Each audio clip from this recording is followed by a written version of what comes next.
And welcome back to Croak and Crow, where we dive into religious topics in an open mind and try to find our own reasoning for things.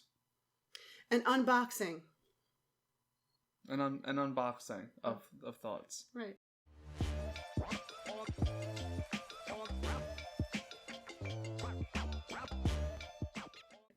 Okay. I'm Spencer, and this is Verona. Vo. Try to push that. Okay. What is the topic for today? Rock. Rock? Yeah. What about rocks? Okay. Rock, because the word rock figures so much throughout the Bible. Okay. First thing comes to mind is Peter built his church on the rock of our faith. That's not the first thing that comes to my mind. What comes to your mind? The first thing I think of is when, who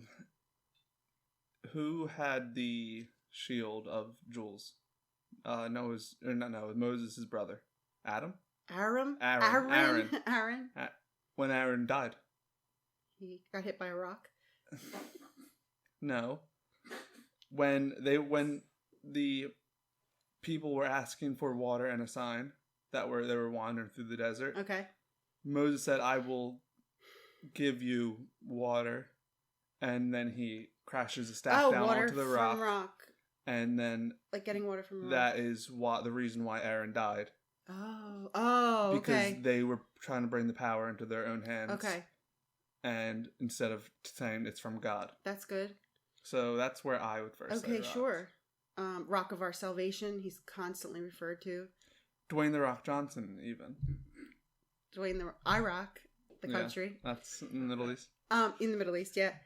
Which is where the Bible is from. But there's also, I'm trying to think now. It's not Job, but it's a part of the Bible where, I think it's a psalm. And it's saying like, it's literally saying, "Why are you doing this to me, God? You're crushing me like a rock," or something like that. You winced when I did that. I just thought about being crushed by a rock. Yeah. How about just he who throws the first stone? Oh. Would you consider stones a rock? Small little rocks. Baby rocks. Yeah. Okay, but also the reason I thought of rock for today is because you're a rock climber. And I used to read rock climbing books. I never rock climbed, but I used to read all the rock climbing books. And I would always get really inspirational, spiritual messages just hearing about other people challenging themselves to climb rocks. So my question was, if you were having any sort of spiritual connection to the physical exercise of rock climbing. No. No? No. I'm trying to think. No. I think rock climbing is a activity that can very easily be correlated with getting past an obstacle more than most other physical activities can, where you are quite literally overcoming something. Mm-hmm.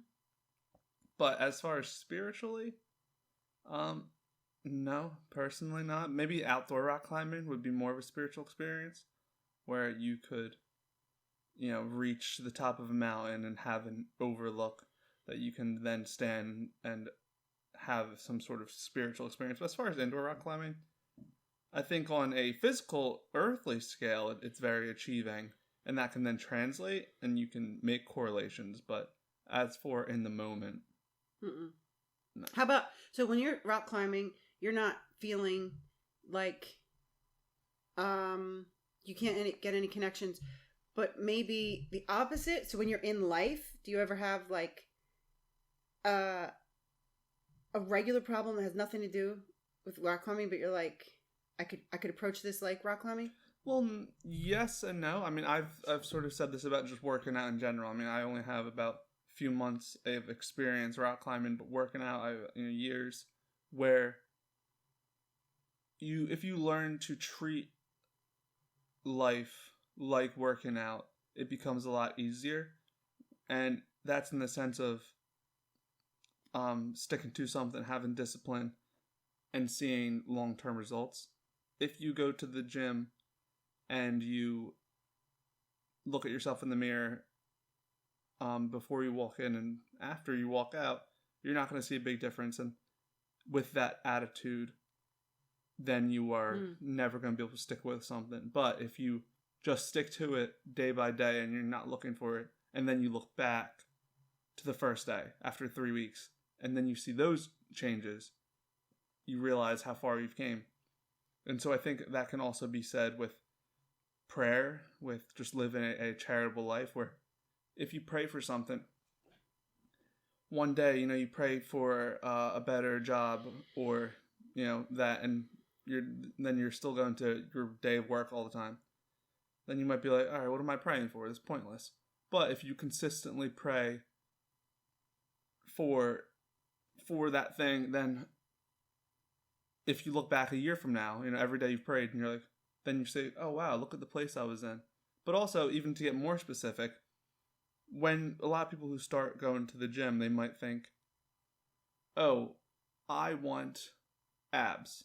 And you want abs, and that's why you go. You're not going to, and then after, even a couple months, you're not going to see abs, because that's just not what's happening. You might be like, well, I don't have abs, I'm leaving.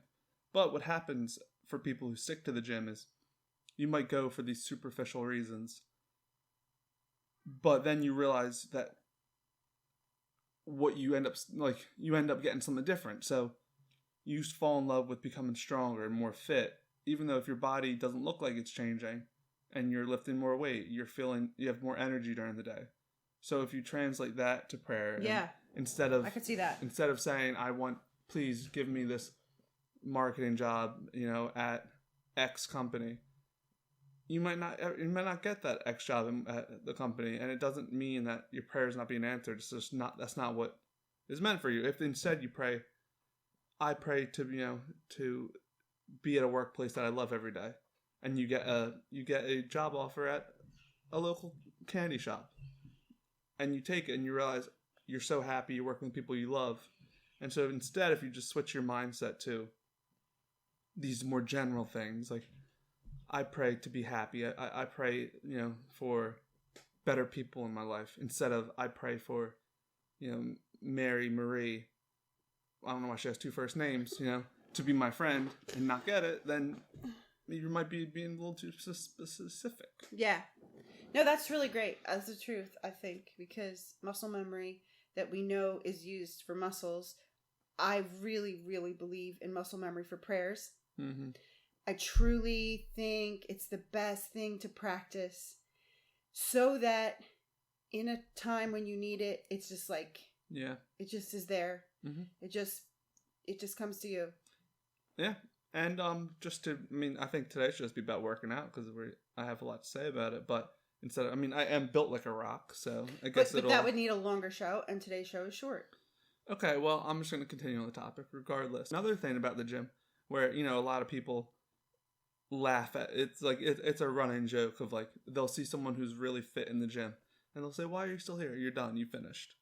And I think it's really big in working out and prayer that people don't realize is working out is, you might look great, but you're still going every day, because you're there for more than just physical attributes. You're there to always be growing, always be progressing. And with prayer, it's the same thing. If you do get that job, should you stop praying? Absolutely not. It should be a daily habit, just as so important. How going to the gym is. And working out's the same way. As soon as I get some bicep definition, am I like, well, I put my time in. Because what's going to happen? 2 weeks later, I'm going to have flabby arms again. I'm going to be like, what happened? So I think with prayer, you should be praying in the highs and the lows. And it shouldn't be a thing that comes to your mind like, oh, I should pray for this. You should be praying every day. Well, you should be. This is what I would do. No judgment. I pray every day. Good, bad, or ugly. And that way I never get this guilt that some people have, where they're in this terrible predicament and they're like, don't wait for your doctor to say your heart cannot handle your weight before you start walking on a treadmill. Don't wait for, you to lose your job and your kids to hate you, to be like, hey God, can you please, lend me a hand? It should already be there. It should be part of your daily routine. But if it's not, Just if it's not, then just give up. No, if it's not, I think that's very important. But if it's not, I wouldn't let that stop you from, number one, getting on that treadmill after your heart attack, or number two, no, not at all. Or if someone's like, oh wow, you never cared about God, and now that you lost your job, all of a sudden you're talking to Him. It's fine. No, it's fine. No, but if you're trying to create something. If your doctor comes around and says, hey, your heart, you're pre-diabetic, you should start working out. And no one's going to say, you only started working out when you're pre-diabetic. They're going to understand. But just the same way, people promote fitness to 12-year-olds and says, you can start whenever. It's never too late to start working out. But, you want to get started as soon as you can. It's the same thing with prayer. It's you can be praying at your deathbed, and I don't think God's going to judge you for that. But if you want to live the longest, most fulfilling life, I think it should be a daily discipline thing. For your own benefit. For your own benefit. Yeah. Even the way I say it is because, I talk to people of all faiths and cultures, some who think praying is ideal and some who's not. And I say, it's also just therapy and inward looking. If every night you pray, and so you start off by saying things you're thankful for. If you don't believe in God, that's important. It's important for your mental health, right? And just for your, for cataloging your day, seeing what worked for you, what didn't, seeing sort of the path you want to go on. In prayer, you might be praying for something that you want, and then you think about it, and it's like, is that what I actually want? And then you might turn it to a general term. And so it's not, dedicated to, I'm kind of agnostic. I don't know if I believe in God. It's like, well, then just, have a talk. Right. Just have these, self-reflecting talks, whether you call it prayer or you don't. Well, it is really making a parallel between exercise and prayer, because you might say exercise and I might immediately get triggered or turned off because I'm thinking of aerobics or I'm thinking of something where exercise but depending on your level, exercise could be standing up and sitting back down on a chair or like whatever, all the way to Pilates, all the way to swimming. It's huge. Yeah. So same thing with prayer. If someone says, you should pray every day, somebody might get triggered and think, I don't know how to pray. I don't know the prayers, right? Like, because I told this story before, but my sister's friend was in an earthquake after she had her baby, and the nurse rolled the baby into a doorway, and it was all terror. And she said she was so upset at that moment because she didn't know any prayers. But there's a thing. You know how to talk. She must have been talking all her life up to that point. So prayer could be as specific as, gymnastics is, or just walking around the block. Walk around the block. And just like with work, I'm not sure, because there's so much to talk about on this, if we should even just change the topic. All right. Let's just change it back to rock. All right. Well, that was a nice little tutorial, or a nice little intro to maybe next week's talk on working out. The rock, what I was thinking of, as much as it's a symbol of strength and of immovability and foundation. Oh, that's the other Bible story, is building your house on the rock is the best, not sand or weeds, whatever. But anyway, but it also brings to mind for me the erosion, where one drop consistently puts a hole in the rock. And do you have thoughts on No. that? No. It's just sort of like the opposite of like how something can be toppled, something that you think is so strong. Yeah, I think the rocks are just in general a good earthly metaphor, how much more of Earth is a rock. And third rock from the sun. Is that Earth? Yeah, it's a show. It was a famous sitcom. It had Jordan. Okay, let's go tick for tack. See how many shows we can say with rock in it. 30 Rock. But wait, Gordon Levitt. What's his name? That handsome young guy. His last name is Gordon Levitt. Right. Something Gordon Levitt. Something Gordon Levitt. When he was a little boy, he was in the sitcom. Yeah. It was called Third Rock from the Sun, and it's about aliens who come to Earth and have to act human, and that's the only reason I would know that Earth is the third rock from the sun. All right. Okay. Well, 30 Rock. I'll say, what was that show with Chris Rock? Does it have the name in it even? Nah, it's Everybody Hates Chris. Oh, okay. I am thinking the Flintstones, and that's not Rock. Do you have one? Looks like you're ready. Yeah. What? Rock of Love. Remember with Oh my God, yeah. All right, well, I'll take the W on that one. Okay, sure. So, you said the Earth is a rock, and then I said third rock from the sun. I didn't say the Earth is a rock. I just said what's more earthly than a rock. Like of Earth. Yeah. But yeah, I guess you could say Earth is one big rock. Yeah. And the rock of the tomb, the rock was rolled back. Yes. When the women arrived to celebrate it on Easter, but when they went to check out, they went to take care of Jesus' dead body, and he was gone. The rock was moved, and he had been resurrected. That is true. And is it true? Like, is it like, did he want us to know that his powers were strong enough to move a boulder, or is it telling us something else? Like the veil was moved. Yeah. I don't know. I think that's. I don't. There might be deeper meaning, but I think that deep meaning sort of it just. Because you think about Jesus as a human and of earth, and then you think about Jesus as already ascended, and so I feel like they just wanted to turn that transition not too much like he died and disappeared, is like there was still this earthly transition where like he had to physically get out of the cave, right, so his physical body, it might have been an in-between stage. So you're saying he was an earthling? Well, it was because they would see him. They like Mary Magdalene. Do they see him, or who ran into him on the road? Peter and the two of the apostles. And then it turned. He was gone, and the same thing. It was like it was still here. And he said to somebody, "Don't.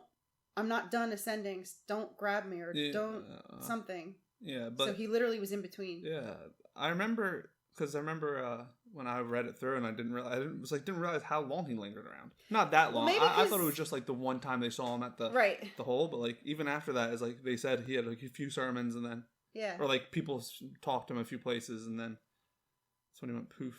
Maybe because like he's not just an angel, so like he could still be appearing to the people in this halfway apparition. Yeah, but it's like. Because you don't see God. Yeah, like right. He's came to people and spoke to them or sent angels, and they fall over and they hide their eyes and they hit their head on the ground. They hit the ground and cover their it's cover too their heads. much. So only in this half. One foot in the door, 1 foot out. Could he do that? And it was still too much. Mm-hmm. But there's rocks all over the place. Yeah, so what about the stoning, the throwing of the stones? Yeah. I guess earthly things hurting earthly people. Yeah. And, I mean, if you want to try to dive deeper into it, you could make it as... Because a lot of times he was saying, like, he who casts the first stone. Is it to someone, if people are spiritual beings... And throwing stones to kill them is literally like having the earth, like your earthly side, win. Like you're killing a higher being with an earthly object. Right. Oh, right. I guess every object's earthly, but just symbolically. Mm-hmm. You're bringing them down to your level. Right. So when does a rock stop being a rock and become a boulder? No, I mean the other way. Like. When it becomes sand, does it have any, is it still a rock? Is it a powdered rock? You're really struggling, aren't you? Is it a powdered rock? No. Is glass sand? Is sand rock?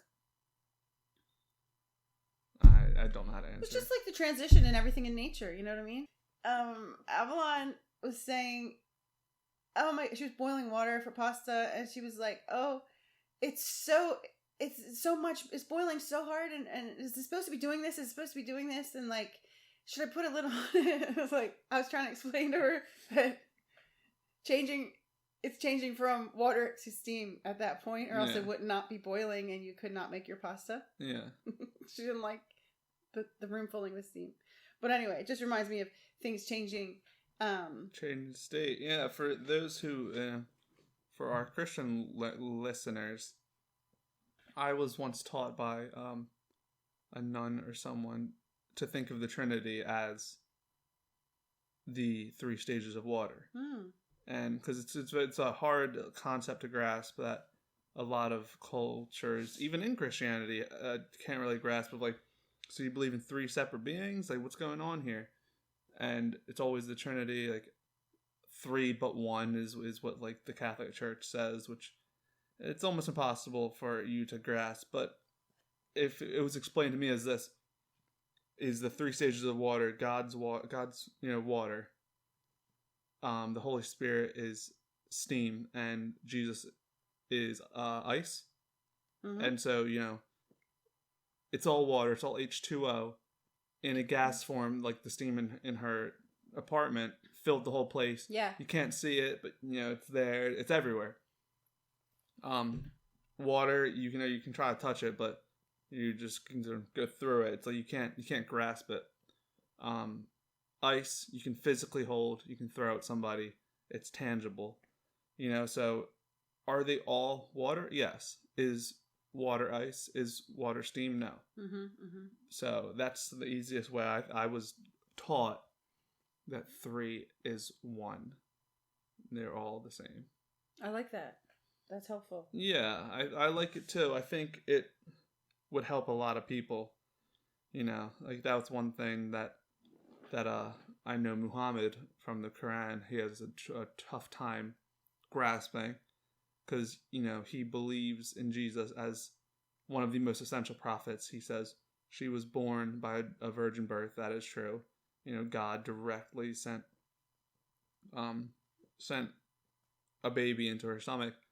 But he was very careful and to say, because, like one of the biggest things in Christianity is to believe in one God. And so he would always say, I feel weird about people calling him God.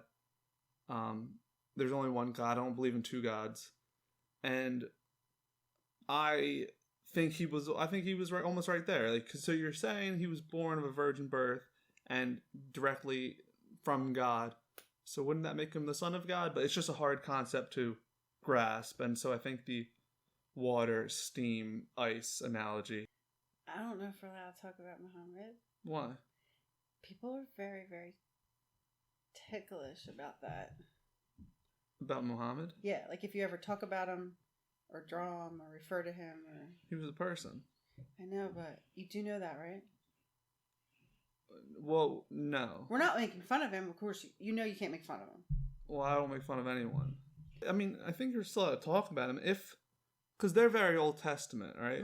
And the Old Testament it says no graven images, and the Christian church, the Judaism art was pretty strict on that. Like, you're never allowed to depict God. They do it in like funny little ways, like they do a symbol or something, but it's Jewish. You can't even write. Yeah, but they write G/D. Yeah, for God. And the Christians came along and they said, we are just going to fill this world with art. And then if the Muslims and Muhammad talked more about like the Old Testament, like more strict to that, then they'd have the same thing about graven images. Now, like I said, the Muhammad himself is very strong to point out, I am just a prophet. I'm a prophet. Like Moses was a prophet. I'm a prophet. Like, David, Jesus, like I am just a prophet who write down what I hear from God. So right. Yeah, I don't know the severity of. I'm not done the Quran, so maybe on the last page it's going to say. Yeah, I don't know. You didn't say anything. All you said was, me. I don't know if they're like, you would what? Like if he's infallible or you can't even. I don't know. Refer to him. I don't know. Yeah. Okay. I don't know. Noted. I think it's fine. You know, if we ever looked anything up, but also, we could figure that out. Here's this. I think I'm a pretty I can't speak for you, but I think I'm pretty respectful. Being that I am open, the reason why I'm reading the Quran, I'd be open to reading Hindi texts and all this. But I never want to, sort of why I wanted to start this podcast to begin with, is I never want to transition into this, I need to be a saint. Yeah. I did it because I never heard what I am right. giving, right, which right, is right. I'm just an average dude. Yeah. I am, you know, I might be a little more spiritual than the average dude, but I see all in just the average guy way. You know, when I say, oh, I'd love to kick back with Jesus and watch the Eagles game one Sunday, I don't want to have to get to a point where we have gotten ourselves too deep in not saying that kind of stuff. Yeah, yeah. Where then it's like, you never you get canceled for it. I didn't follow you for that. Yeah. I want to be part of our brand, and so when I say these things, you can't get canceled for it. Yeah, because that's hard, why you're listening. It's hard to talk naturally when you are thinking, you know, this podcast isn't meant for people who are going to get offended that we are saying. Because we already said that, yeah. You shouldn't, you know. Or at our lack of knowledge. Yeah, I don't like saying that. Yeah, if we misquote something. Yeah, exactly. If we give an idea on something, they're like, well, if we read the sentence before, it says, and it's like. Yeah, no judgment on our side or from anyone else's side. I ain't going to judge you, so don't judge me. I really heard. I think we're almost done. Let's Wale. When you were talking about Moses, I think it popped in my head that the tablets could be considered a rock. They were written on stone.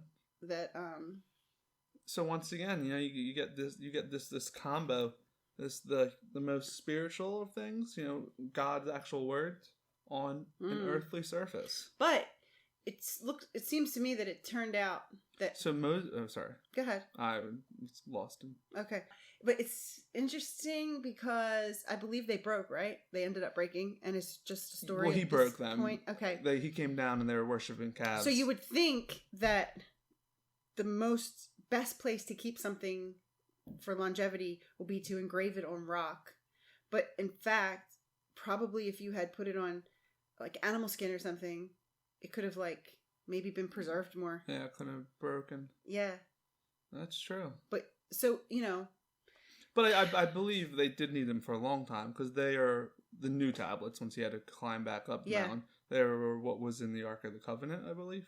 Oh yeah, and he had to climb up the mountain. Again, there's a lot of mountains. Yeah, but he died on the mountain. Remember? Oh, that's a sad one. So I believe, once again, I'm glad you caveated this with that. I think we're wrong. Moses and Aaron, like their final, like that's it for you, was when they struck water out of the stone without, you know, sort of making it about themselves. Aaron was like, I think he was killed right away, but then Moses.